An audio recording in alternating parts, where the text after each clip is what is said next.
Tawar, they don't actually visit the Tawar. They visit the businessmen and they visit the embassies. اللي يطلعوا من ليبيا اللي يديروا في روحهم مسؤولين ويقولوا احنا ماشيين نزوروا في التوار، هم ما يمشوش يزوروا في التوار، هم يمشوا للبساطات الحمر ويزوروا في الناس السياسيين.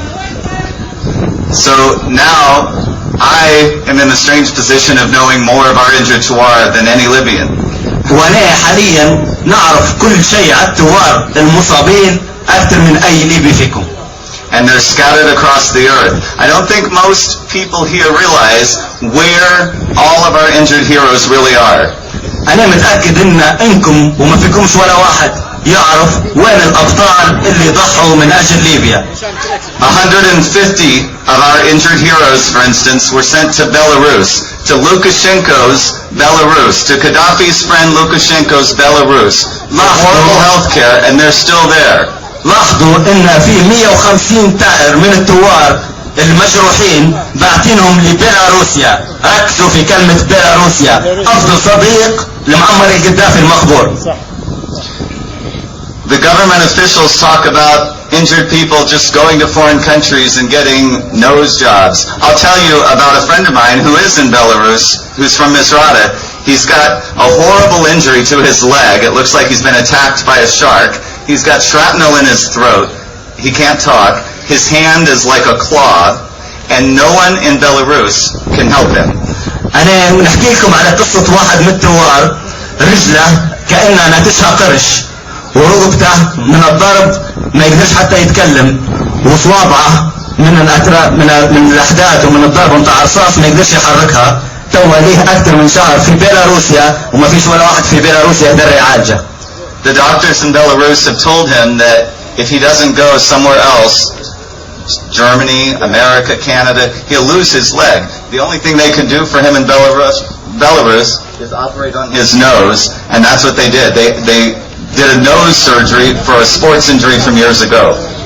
والدكاترة في بيلاروسيا قالوا له لو انك انت ما تمشيش تدور اي مكان تاني تعالج فيه فانت راح تخسر رجلك وتخسر كل شيء عندك. وهم اللي كل اللي قدروا يديروا له انه هو مرة قابل لاعب كورة طايح على خشمة سووا له خشمة.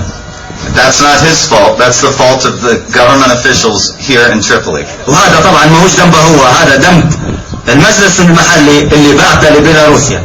We have about 50 guys in Ukraine. وعندنا 50 واحد من الجرحى في اوكرانيا. Ukraine is another place with bad health care and a Gaddafi embassy. وزي ما نعرف اوكرانيا ما لهاش اي علاقة بالصحة، ورقم 2 واحدة من اصحاب القذافي. The injured guys who are there don't want to be there, but they didn't have a choice if they wanted any health care at all. وطبعا الجرحى هم ما يبوش روحهم غادي لكن ما عندهمش خيار ثاني. We have guys in Sweden. They sent about 35 guys in December and another 35 in February, 70 in total. وعندنا مجموعة في السويد وبعتين ما يقارب 50 فيما سبق وتوا زادوهم 30. They were there 6 months with no medical treatment. In the capital of Sweden, in Stockholm, in a hotel with contract. The hotel's getting money, all the middlemen are getting money, and these guys are getting no medical treatment. وزي ما نعرفوا في السويد الشباب كالعادة مقعمزين، ما فيش مستشفى لأن الدولة الليبية ما خصتش السويد في المستشفى والشباب مقعمزين. So, the government officials here love to tell you guys, they love to tell the press that the injured guys are in Europe partying, getting drunk. If you were 18 years old, you had been shot to hell, you were traumatized, you had never even seen an airport before, and now you're in a European capital with pocket money and no medical treatment, no program, what would you do? وزي ما نعرفوا وزي ما يقولوا لنا ان الجرحى اللي بأوروبا كلهم يسكروا وكلهم يدوروا في البنات وكلهم ما عندهم ما يديروا الا الصياعة. بلاش تتوقع من واحد عمره 18 عام ملوحينه في تركيا ولا في السويد من غير علاج، شو تتوقعوا بيدير؟ هو ما عمره صغر مسكين. We have almost 2,000 injured guys in Greece. They haven't received any pocket money since March.